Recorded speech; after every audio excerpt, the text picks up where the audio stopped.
dalan pa talaga ang trabaho namin, guys.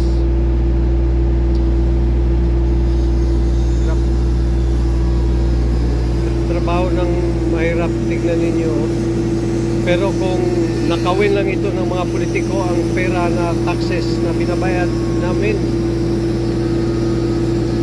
baliwala lang sa kanila yung paghihirap na ito.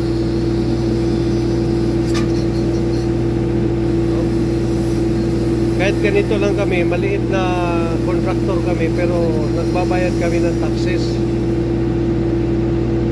Sana naman yung mga congressman na ito na sobra masyado sa katakawan sa pera, karmahin na rin. Karmahin na sana kayo sa ginagawa ninyo. Kawawa ang mga taong ordinaryong manggagawa tulad namin. Ulan, init, nagtatrabaho kami para lang maka-survive, matustusan ang pangangailangan ng pamilya.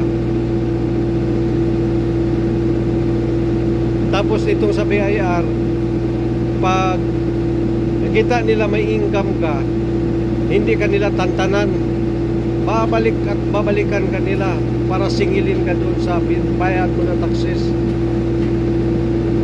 Ang ginagawa pa nila, pag sabihin mo na hindi mo kaya ang magbayad ng ganung halaga, i-negotiate kanila, bibigyan kanila ng arrangement, pwede 50-50 or 40-60. 60 sa kanila, 40 ang sa gobyerno. Ganon sila magresibo. Alam ko, alam ng ibang mga negosyante yan. O 50-50, 50 ang resibo, 50 yung para sa kanila na wala na yung resibo. Ang hirap, hirap talaga ang panggobyerno natin dito sa Pilipinas. Mula sa kaliit-litang ahensya hanggang doon sa mga malalaking politiko, ang laging tinatamaan, naghihirap ang mga maliliit, maralita.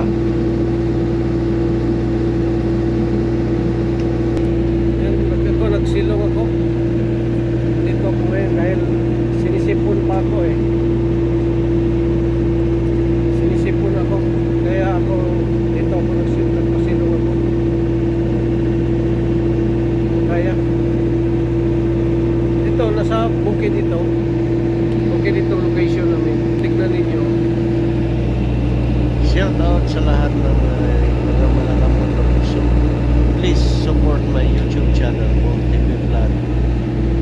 Subscribe, like, and share naman.